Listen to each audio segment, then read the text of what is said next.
আমি হেলেনা রায়হান ক্লাসভেল থেকে তোমাদের সকলকে জানাই স্বাগতম। আমি এর আগে তোমাদেরকে ক্লাস করিয়েছিলাম, তো ক্লাসটা একটু সমস্যা ছিল, এই কারণে ক্লাসগুলো বাদ দিয়ে দিয়েছি। সাউন্ড শোনা যাচ্ছিল না, এজন্য আজকে আবার নতুন করে তৈরি করছি। আমি তোমাদেরকে বলেছিলাম যদি তুমি উপপাদ্য ২০ আর ২৩ পারো, এই দুইটা হচ্ছে এই অষ্টম অধ্যায়ের মূল ভিত। এই দুইটা পারলেই তুমি আরও অন্যান্য অনেক জ্যামিতি পারবা। যেমন আমরা আমাদের গ্রুপে গেলেই আমরা দেখব, প্রথমে আমি ২০ আর ২৩ করাইছি, মানে একদম প্রথমে তো মানে এমসিকিউ বেসিক সহ, তারপরে ২০ আর ২৩ করাইলাম। ২০-২৩ পারার পরে ৮.২ এর ১, ৮.২ এর ২, ৪ এবং ৮.৩ এর ৩ ও ৮.৫ এর ১৫ নম্বর অঙ্ক আমরা পেরেছিলাম একই নিয়মের প্যাটার্নের। সেই উপপাদ্য ২০ আর ২৩-এর ধারাবাহিকতা এবং ধারণা নিয়েই এখন আমরা করব উপপাদ্য ২১, উপপাদ্য ২২ এবং ৮.৩ এর ৪ নং। আজকে আমরা ৩টা জ্যামিতি করব একসাথে, ঠিক আছে? আমি আশা করি পাশেই থাকবে এবং মনোযোগ দিয়ে দেখবে। মনোযোগ আমি কতটা ক্লাস করাচ্ছি তার চেয়ে বেশি জরুরি আমি কতটা তোমাকে বেসিক বোঝাচ্ছি। পরীক্ষার হলে তোমাকে আমি করাই দিলাম, লাভ কি? তুমি যদি হলে গিয়ে না চিনতে পারো, হলে তো আমি তোমার সাথে যাব না। সেই জন্য তোমাকে অবশ্যই বেসিকে আমি কি বলি সেটা মনোযোগ দিতে হবে। তুমি খুব মনোযোগ দিয়ে যদি খেয়াল করো আমার আগের ক্লাসগুলো, তুমি দেখবে আমি বেসিক বোঝানোতে অনেক সময় দিই, মানে টোটাল বেসিকটাতে আমি অনেক সময় দিই। তারপরে আমি হয়তো ক্লাস অল্প কতক্ষণ করাচ্ছি। কেন করাচ্ছি? অবশ্যই এগুলো দরকার আছে, ঠিক আছে? চলো। তো প্রথমত উপপাদ্য ২১, প্রশ্নটা কি আগে বুঝতে হবে। আমরা প্রশ্ন বুঝাতে অনেকটা সময় দিব। বৃত্তের একই চাপের উপর দণ্ডায়মান বৃত্তস্থ কোণগুলো পরস্পর সমান। দেখো ধাপে ধাপে যেতে হবে। উপপাদ্য ২১ পারলে ২১-২২ যদি এগুলো একই সিস্টেমে, এটা পারলে আবার আমরা গিয়ে ৮.৪-এর মানে ৩-এর ৪ নং পারবো, না হয় পারবো না। তো এখন একই চাপের উপর দণ্ডায়মান বৃত্তস্থ কোণগুলো পরস্পর সমান। তোমরা কি বৃত্তস্থ কোণ নিশ্চয়ই চেনার কথা, তাই না? এটা একটু বড় করে দিই কেটে।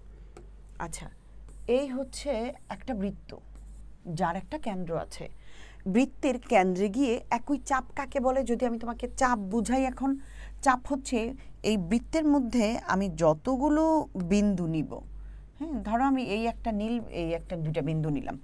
এই বিন্দু নেওয়ার ফলে এ আর এই হচ্ছে বি বিন্দু। এই বিন্দু নেওয়ার ফলে এই এ, এখানে যদি একটা সি দেই, খেয়াল করো, এখানে দিলাম একটা সি, এখানে দিলাম একটা ডি। এ সি বি এইটা একটা চাপ, এ ডি বি এইটা একটা চাপ। অর্থাৎ চাপ হচ্ছে পরিধিরই একটা অংশ। এই চাপ দুই ধরনের, ছোট চাপটাকে বলে উপচাপ, বড় চাপটাকে বলে অধিচাপ। এগুলো বেসিকে আমি বুঝাইছি, যারা বেসিক করছো তাদের তো এগুলো না বোঝার কথা না।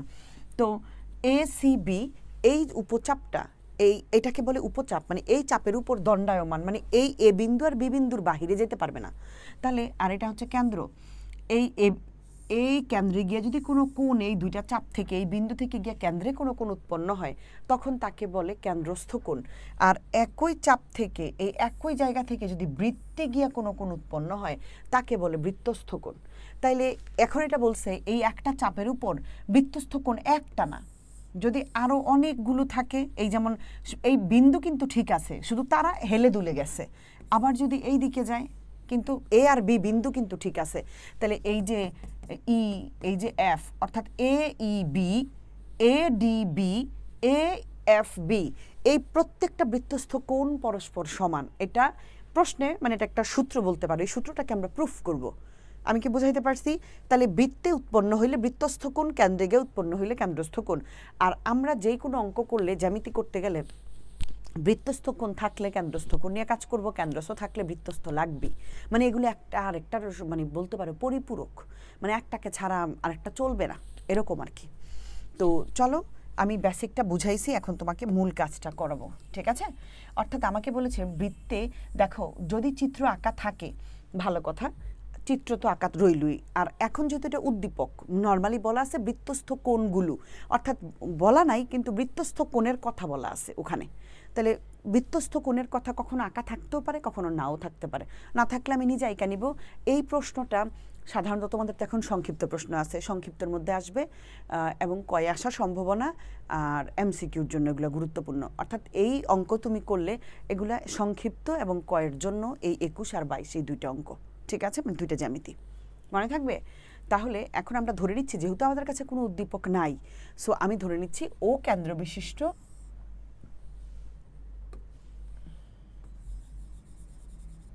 এটা হচ্ছে একটা কেন্দ্র, এটার নাম দিয়ে দিলাম আমি ও। ও কেন্দ্র বিশিষ্ট এই যে দিলাম, হ্যাঁ, বৃত্ত। ও কেন্দ্র বিশিষ্ট একটা বৃত্তে আমি অনুমান করে দুইটা বৃত্তস্থ কোণ আঁকবো, যেই কোনো আমার খুশি মতো দুইটা বৃত্তস্থ কোণ আঁকি। চলো, এগুলো যেহেতু এটার মধ্যে আছে একটু নীল দিলে বেশ হবে, একটু মোটা নেই নীলটাকে। আচ্ছা, এখান থেকে আমি ধরে নিচ্ছি বিন্দু আছে, হ্যাঁ, আর এইখানে একটা বিন্দু আছে, যেই কোনো আমি ধরে নিচ্ছি এই একটা বৃত্তস্থ কোণ, আবার এখান থেকেই এই আরেকটা বৃত্তস্থ কোণ, যেই কোনো। এবার এটার নাম দিয়ে দিলাম এ, এই বিন্দুটার নাম দিলাম বি। তুমি তোমার পছন্দ মতো পি কিউ আর না বলা থাকলে যা খুশি দিয়ে দাও। এ বি, এখানে দিলাম আমি এ সি বি, এখানে দিলাম এ ডি বি, অর্থাৎ নাম দিলাম। কেন তুমি কিভাবে বুঝলা এটা বৃত্তস্থ কোণ? এই যে এই চাপটা ঠিক আছে, এ আর বি বিন্দু দুইটা ঠিক আছে, এবং এটা চাপ বোঝানোর জন্য এখানে এই বিন্দুটার আরেকটা নাম দিয়ে দিই, এপি দিয়ে দিই নামটা। হ্যাঁ, তুমি বলতে পারো ম্যাম এইটা কেন দিলেন নামটা? এটা দিলে এটা যে একটা চাপ এবি, এভাবে বললে তা উপচাপ বলতে হবে, মানে এবি তো ওদিক থেকেও হইতে পারে। তো এইভাবে যদি বলি তাহলে এপিবি মানে এই জায়গাটা কি বোঝাচ্ছে, অন্য জায়গাটাকে কার বোঝাচ্ছে না। তো এরকম করে একটা নাম দেওয়া। তাহলে এখন এটার বিশেষ নির্বাচন কিভাবে লিখবো, এটা হচ্ছে একটা মজার বিষয়। আর এটা তো ও কেন্দ্র বিশিষ্টই আছে। ও কেন্দ্র বিশিষ্ট বৃত্তে এপিবি উপচাপের উপর এসিবি কোণ বৃত্তস্থ এবং এডিবি কোণ বৃত্তস্থ কোণ। প্রমাণ করতে হবে যে এসিবি কোণ সমান এডিবি কোণ। আমি কি বুঝাইতে পারছি? বিষয়টা আঁকা নাই, আমি নিজে আইকা নিছি, আইকা এবার আমি ব্যাখ্যা দিব। বিশেষ নির্বাচন যদি আমি লিখবো না, কারণ সময় নষ্ট হবে, এই জন্য আমি এটা তোমাদেরকে জাস্ট এইভাবেই বলে দিচ্ছি, তুমি এটা ম্যানেজ করবা। মানে দেখো আমাদের মেন বইটার যদি একটু তুমি তাকাও, এই যে দেখো ও কেন্দ্র বিশিষ্ট বৃত্তে বা ও বৃত্তের কেন্দ্র এবং বৃত্তের এই বিসিডি চাপের উপর দণ্ডায়মান, এই বিসিডি চাপের উপর দণ্ডায়মান বিএডি কোণ এবং বিইডি কোণ দুইটাই বৃত্তস্থ কোণ। তাহলে আমি বললাম বৃত্তস্থ কোণ, আমরা বলছি দুটি বৃত্তস্থ কোণ, একই তো কথা। প্রমাণ করতে হবে এই দুইটা কোণ সমান, ঠিক আছে? তাহলে যে এরকম করে ওইটা। এইবার আসি এই অঙ্কটা, প্রশ্ন দেখা চিনতে হবে দুইটা বৃত্তস্থ কোণ সমান, বৃত্তস্থ কোণ দুইটা খুঁজে বাইর করতে হবে। তো এরকম একটা চিত্র, এটা দাখিল পরীক্ষা 2023-এ আসছে এই প্রশ্নটা, খ নম্বর প্রশ্নটা আমরা দেখা চিনব। তুমি নাও চিনতে পারো, প্রথম তো তা আমি তোমাকে চিনে দিতেছি। এই যে এখানে একটা বৃত্ত আছে, তারপরে হচ্ছে, আচ্ছা এটাকে আমি একটু দূরে সরাই দিই। এবার আমাকে প্রমাণ করো যে এ ই সি কোণ সমান এডি সি কোণ। এ ই সি কোণ মানে এই চিত্রটা হচ্ছে একটি উল্টা, বিপরীত দিকে দিছে। এ ই সি কোণ সমান এডি সি কোণ। দেখো তো উল্টা দিক চিন্তা করলে, এটা উল্টা দিছে, এটা যদি এইভাবে হইতো তাহলে তোমার বুঝতে আর একটু বেশি সুবিধা হইতো না? ঠিক আছে, এই এইরকম, ঠিক আছে। আর এটা হচ্ছে ও, আর এটা এ, এটা সি, এই জায়গাটা হচ্ছে বি, মানে নিচেরটাকে আমি উপরেরটাকে আমি নিচে ধরতেছি। আর একটা হচ্ছে ডি বিন্দু, একটা হচ্ছে ই বিন্দু। এই হচ্ছে চিত্রটা আছে। এইভাবে থাকলে তোমার জন্য ইজি হইতো, একটু ঘুরায় উল্টায় দিছে, তুমি তোমার সুবিধা মতো ঘুরায় নিতে পারো। তাহলে তখন তুমি এইটার বিশেষ নির্বাচন কিভাবে লিখবা? তুমি লিখবা ও কেন্দ্র বিশিষ্ট বৃত্তে বা ও বৃত্তের কেন্দ্রে এবিসি উপচাপ, উপচাপ কেন ছোট চাপটা, এবিসি উপচাপের উপর দণ্ডায়মান এ ডি সি কোণ এবং এ ই সি কোণ দুটি বৃত্তস্থ কোণ। প্রমাণ করতে হবে যে এ ই সি কোণ সমান এডি সি কোণ, এই দুইটা সমান প্রমাণ করতে হবে। তাহলে আমরা সবাই আশা করি বিশেষ নির্বাচনটা লিখতে পারবো, এবং আমরা এটা বুঝেছি উদ্দীপক থাকলে কিভাবে করব, উদ্দীপক না থাকলে নিজে আইকা নিয়ে করব, ঠিক আছে? তার মানে বিশেষ নির্বাচন ওটা মনে করি নিজেরা লিখতে পারবো, আমি আশা করতেছি। এই দুইটাকে আমার যেহেতু অঙ্কন নিজের থেকে, এখানে তো বৃত্তস্থ কোণের কথা প্রশ্নে বলা ছিল, কেন্দ্রস্থ কোণের কথা তো কোথাও বলা ছিল না, যেটা বলার থাকে না কিন্তু আমার প্রয়োজনে আমি আনবো, সেটাকেই বলে অঙ্কন, ঠিক আছে? তাহলে এখানে ও এ ও বি যোগ করি, ঠিক আছে? এই ওটা আমি মনে মনে এইখানে ধরছি, ওটা বাদ, ঠিক আছে? ও এ ও বি যোগ করি, তাহলে আমি শুধু এখানে অঙ্কনটাই করতেছি।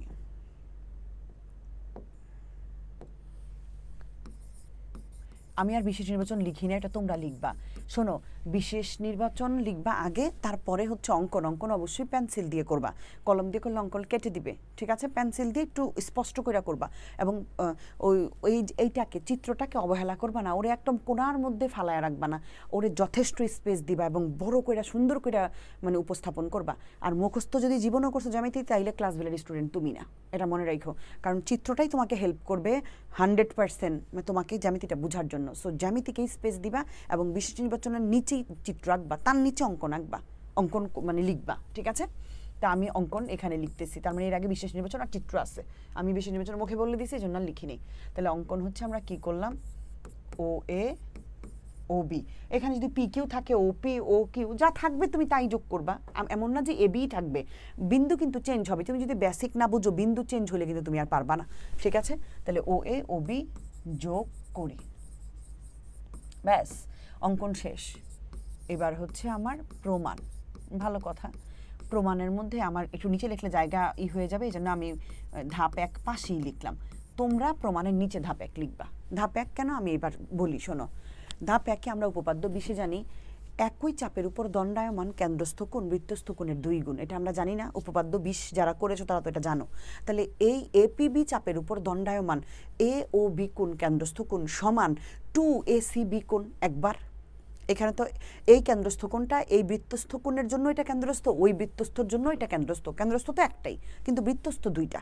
তো আমি একবার এই চাপ পুরোপুরি এটা এই কেন্দ্রস্থ সমান এটার 2 গুণ, আবার এই কেন্দ্রস্থ সমান ওইটার 2 গুণ, এটা আমি জানি, কারণ উপপাদ্য 23 অনুযায়ী আমরা চাপের উপর দণ্ডায়মান কেন্দ্রস্থ বৃত্তস্থ কোণ কিন্তু শিখেছি, আমরা চাপ নিয়ে আর কেন্দ্রস্থ বৃত্তস্থ নিয়ে কাজ করি। তো এখন ধাপ 1-এর মধ্যে আমি একদম সুন্দর করে এখানে লিখে দিব, দেখো আমাদের বইটার মধ্যে কিভাবে আছে। এই যে এখানে বিসিডি চাপের উপর দণ্ডায়মান, এই যে দেখছো বিসিডি চাপের উপর দণ্ডায়মান কেন্দ্রস্থ কোণ এত সমান এত এবং এত সমান এত, একটা চাপের উপরই এই কেন্দ্রস্থ কোণ বিওডি কোণ, একটা চাপের উপর দণ্ডায়মান কেন্দ্রস্থ কোণ হচ্ছে বিওডি কোণ। তাইলে বিওডি কোণ ওদের মতো করে লিখতে গেলে তুমি একটু মানে ঘাবড়ায় যাইবা, আমি সহজ করে আমার মতো করে করাই, বইয়ের মতো করে বাদ দিই আমরা, ঠিক আছে? কোথায় যেন, আচ্ছা ঠিক আছে, আমি এখানে লিখি ওদের ছিল বিসিডি চাপ, আমার হচ্ছে এপিবি চাপ, তাহলে আমি বলবো এপিবি চাপের উপর দণ্ডায়মান কেন্দ্রস্থ কোণ আর বৃত্তস্থ কোণ, ঠিক আছে, 2 গুণ।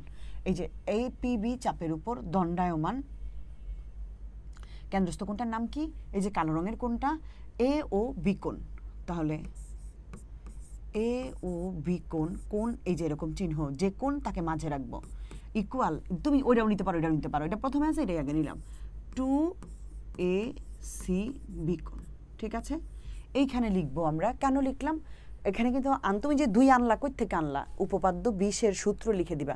আমি আবারও বলতেছি, একই চাপের উপর দণ্ডায়মান বৃত্তস্থ কোণ কেন্দ্রস্থ কোণের 2 গুণ দ্বিগুণ, এই সূত্রটা এখানে লিখবা, মনে থাকবে, মানে উপপাদ্য 20-এর যেই লাইনটা ওইটা, এটা গেল। তাহলে এইটা যদি এইটা হয় তাহলে অনুরূপভাবে মানে একইভাবে আমি যদি এখানে লিখি একইভাবে, এটাকে আমি একটু ভিন্ন রং দিব, একইভাবে এটাকে আবার একটু ভিন্ন, এ ও বি কোণ ইকুয়াল টু, কারণ কেন্দ্রস্থ কোণ তো একটাই, বৃত্তস্থ না 2টা, তাহলে একবার সি নিছি, এবার নিব ডি, ADB কোণ, 2ADB কোণ, এখানেও একই চাপের উপর দণ্ডায়মান কেন্দ্রস্থ কোণ বৃত্তস্থ কোণের 2 গুণ, ঠিক আছে? ওই সূত্র আমরা লিখলাম।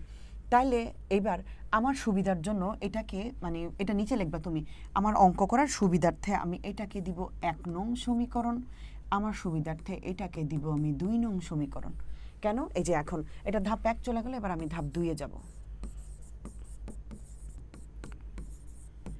1 ও 2 নং হতে পাই বা তুলনা করে পাই, যাই বলি না কেন, 1 ও 2 নং হতে কি পাই, মনোযোগ দিয়ে খেয়াল করো, এ ও বি কোণ 2 পাশই ঠিক আছে, এখানে কোণ কিন্তু একজনই আর এইখানে হচ্ছে 2 জন, অর্থাৎ ধরো তোমার নাম যদি হয় এখানে মায়া, আর একজনের নাম যদি তোমার বন্ধু একজন, এটাও মায়া, হ্যাঁ 2 জনই মায়া, মায়ার বান্ধবী ছায়া, মায়ার বান্ধবী কায়া, ধরো 2 জন, কিন্তু বান্ধবীকে মায়া, তার মানে মায়ার বান্ধবী ও মায়ার বান্ধবী ও, তাহলে ওরা 2 জন কি বান্ধবী হইতে পারে না? মিউচুয়াল ফ্রেন্ড হই না আমরা ফেসবুকে, আমার বন্ধু তুমি, তোমার বন্ধু আরেকজন, তাহলে তুমি কোনো কমেন্ট করলে কোনো কিছু করলে কিন্তু তার কাছে যায়, তাহলে একটা সময় দেখবা সে আর আমিও বন্ধু হয়ে গেছি, বা তুমি আর তোমার বন্ধুর বন্ধু বন্ধু হয়ে গেছে, মিউচুয়াল ফ্রেন্ড যেটা, তাহলে এটাই তো মায়া, কিন্তু এখানে একজনই, মানে 2 জনে একজনেরই বন্ধু 2টা, তাহলে ওই 2 জনও তো বন্ধু হইতে পারে, তার মানে এই 2 জনও তো সমান হইতে পারে, তার মানে এখানটায় হচ্ছে তাহলে 2AC/B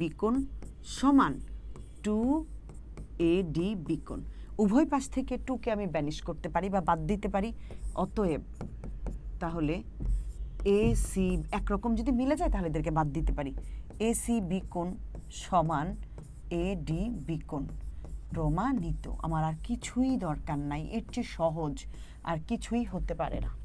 ঠিক আছে, আমি যদি আবারও বলি তোমাদেরকে, এটাই হচ্ছে উপপাদ্য 21। এর চেয়ে সহজ আর কিছু আছে? শুধুমাত্র যে বৃত্তস্থ কোণ দেখে কেন্দ্রস্থ কোণ দুইটা মিলাই দিলাম, এরপরে চাপের উপর একটা চাপের উপরই কেন্দ্রস্থ কোণ বৃত্তস্থ কোণের 2 গুণ, কেন্দ্রস্থ কোণ বৃত্তস্থ কোণের 2 গুণ। এবার আমার তো ফোকাস এই দিকে, এইটা তো আমার দরকার নেই। তাহলে ও আর ও সমান, আবার ওর সমান ও, তার মানে ওরা দুজন বান্ধবী, তাহলে ওরে আর ওরে তো আমি সমান বলতেই পারি, তাই না? ওই হিসাব করলে তাহলে এটা সমান হলে উভয় পাশে 2 আছে, 2 দিয়ে ভাগ করলে, অথবা দুই পাশে একই রকম সংখ্যা থাকলে এদেরকে আমরা বাদ দিতে পারি বা ভাগ করতে পারি। ভাগ করলে এটা চলে গেল, তাহলে এসিবি কোণ সমান এডিবি কোণ, এটাই তো বলছে আমাকে, তাই না? এখন আমরা করব উপপাদ্য 22। উপপাদ্য 21 যেভাবে করেছি উপপাদ্য 22 ঠিক সেমভাবেই আমরা করব ওই উপপাদ্য 20-এর কনসেপ্ট নিয়ে। একই চাপের উপর দণ্ডায়মান কেন্দ্রস্থ কোণ বৃত্তস্থ কোণের অর্ধেক বা দ্বিগুণ, আমরা কিন্তু দুইটাই বলতে পারি, সেই কনসেপ্ট নিয়ে আমরা এখন কাজ করব। তো উপপাদ্য 22-এর প্রশ্নটা আগে পড়ব এবং বুঝবো, মুখস্থ কিন্তু করব না। অর্ধবৃত্তস্থ কোণ এক সমকোণ, এই কথাটার মানে কি? এটাই থাকবে, অর্ধবৃত্তস্থ কোণ এক সমকোণ, অথবা বলবে প্রমাণ করো যে এসিবি কোণ সমান 90 ডিগ্রি বা এক সমকোণ, এরকম বলবে। তো অর্ধবৃত্তস্থ কথাটা কি, চলো সেইটা আগে একটু বুঝে নিই আমরা। যেমন এই হচ্ছে, আমি ধরে নিচ্ছি এটা একটা বৃত্ত, বৃত্তটাকে অর্ধেক করব। দেখো, আমি যদি বৃত্তটাকে এই দিক দিয়ে করি তাহলে কিন্তু এটা অর্ধেক হইল না, অর্ধবৃত্তস্থ মানে বৃত্তের অর্ধেক। বৃত্তটাকে অর্ধেক করব, বৃত্তটাকে অর্ধেক করতে পারবো আমরা তখনই যখন বৃত্তটার এই কেন্দ্র দিয়ে আমরা একটা রেখাকে টানবো, অর্থাৎ এটাকে আমরা বলতে পারি বৃত্তের ব্যাসও। একটা ব্যাস বৃত্তটাকে সমান 2 ভাগে ভাগ করে ফেলে, সেই হিসেবে অর্ধবৃত্ত হয়ে গেল। এবার অর্ধবৃত্তর উপর যদি আমি একটা কোণ আঁকি, এই ধরো একটা কোণ আঁকলাম পুরো অর্ধবৃত্তের উপরে, এইটা যদি সি হয়, এটা এ, এটা বি, এই এ সি বি কোণটা, এই কোণটা হচ্ছে এক সমকোণ। এটা আমরা অনেক এমসিকিউ করেছি, আমি কিন্তু তোমাদেরকে দেখাইছি এমসিকিউ এরকম, যে অর্ধবৃত্তস্থ কোণ এক সমকোণ, এইরকম প্রশ্ন আমরা করেছি। তার মানে আমরা বুঝতে পারলাম এই যে বৃত্তটা অর্ধেক, এই অর্ধবৃত্তস্থ এসিবি কোণ এটা যে এক সমকোণ বা 90 ডিগ্রি, কেমনে এটা প্রমাণ করব?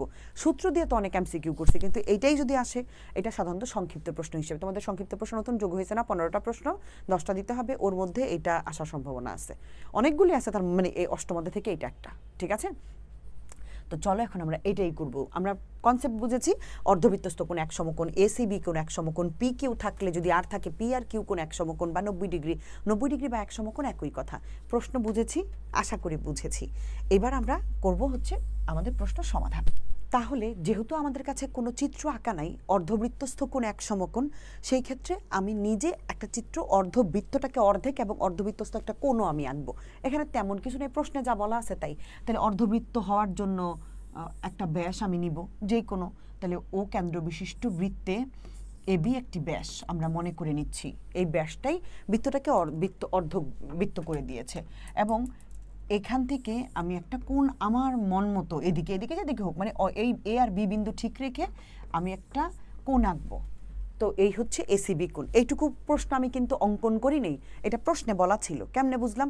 অর্ধবৃত্তস্থ কোণ, তাহলে অর্ধবৃত্ত তার মধ্যে কোণ, এইটাই তো এক সমকোণ প্রুফ করব আমি। চলো আমরা আমাদের মেন বইটা একটু দেখি।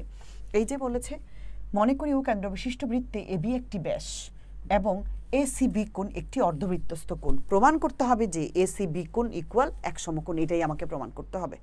এটা করার জন্য আমি একটু অঙ্কন করব। অঙ্কন হচ্ছে এবি এর যে পাশে সি বিন্দু আছে তার বিপরীত পাশে একটা ডি বিন্দু নিব, এটাই শুধু অঙ্কন।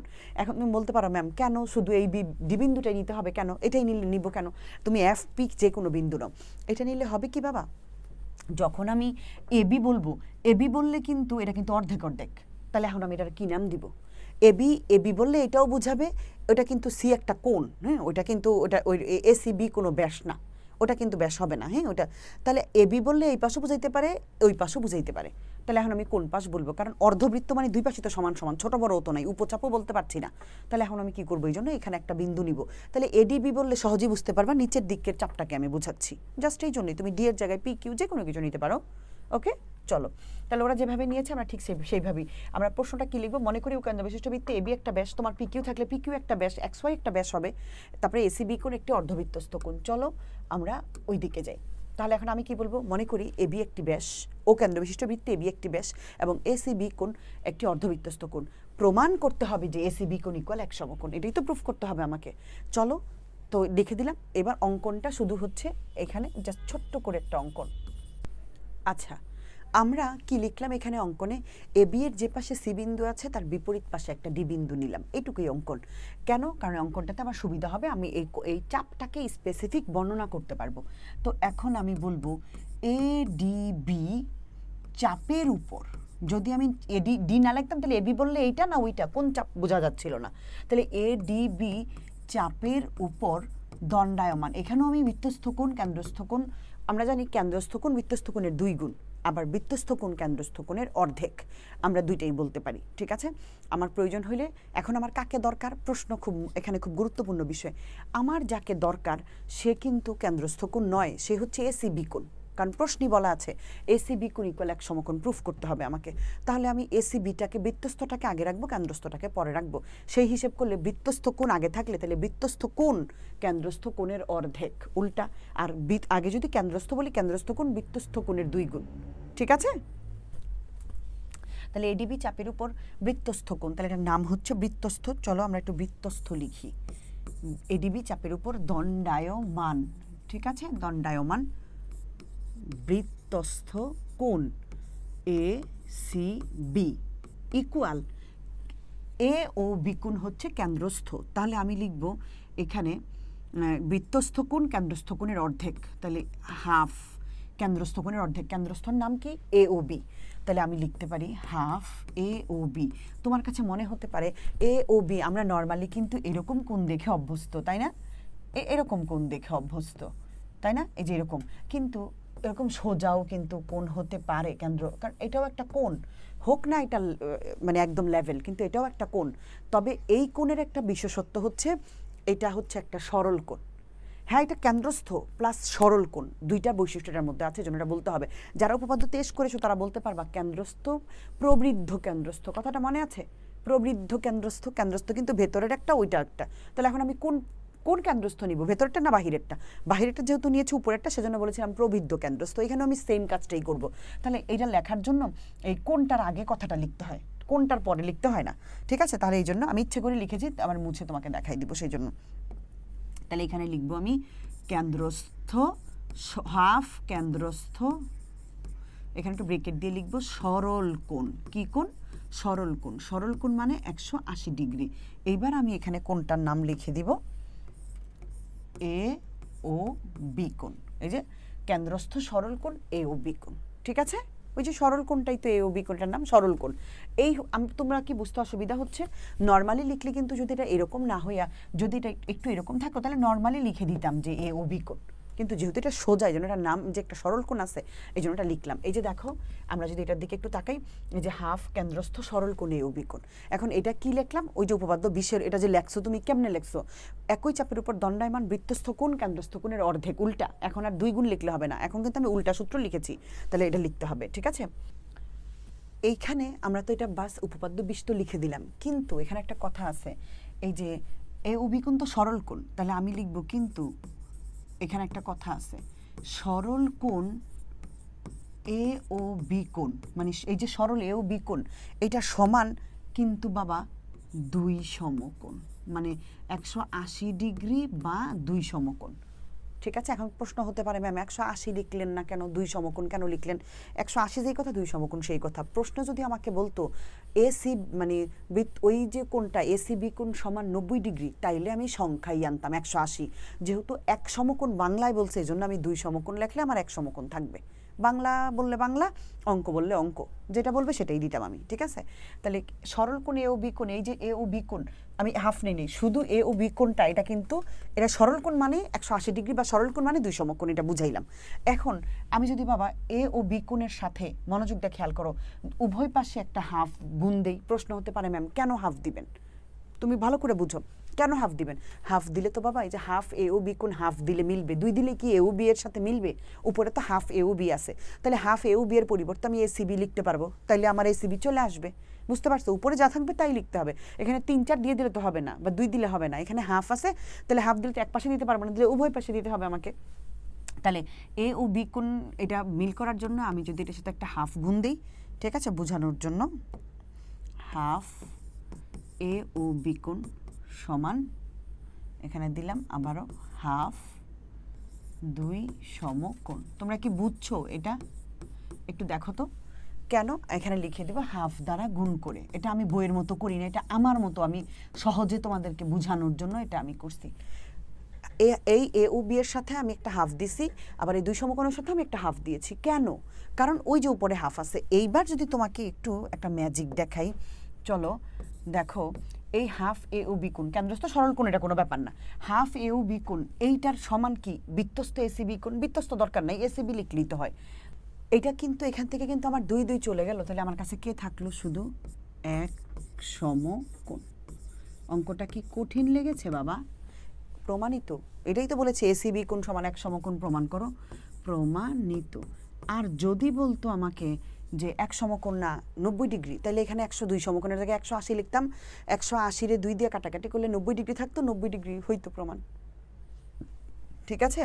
তার মানে এখানে বা লেখার দরকার নেই, এখানে আমি অতএব লিখলে আমার উত্তর হয়ে যাবে। অতএব এসি বিকোণ সমান এক সমকোণ প্রমাণিত। মাত্র 4টা লাইন, বুঝতে পেরেছো? উপপাদ্য 20-এর একটা লাইন, ওই যে শুধুমাত্র এইটা, এই বৃত্তস্থ কোণ কেন্দ্রস্থ কোণের অর্ধেক। তারপরে আবার বলে দিলাম যে এও বিকোণ মানে তো 2 সমকোণ। তো এও বিকোণ 2 সমকোণ হলে এটার সাথে একটা হাফ দিলাম। কেন? ওই যে উপরে একটা হাফ আছে, দুই পাশে হাফ হাফ দিলে এই হাফের পরিবর্তে এই এসি বিকোণ লিখতে পারছি। আর 2 2 কেটে এখানে এক সমকোণ প্রমাণিত হয়ে গেছে। উপপাদ্য 22, এটা কিন্তু ওই যে সংক্ষিপ্তর জন্য ইম্পর্টেন্ট।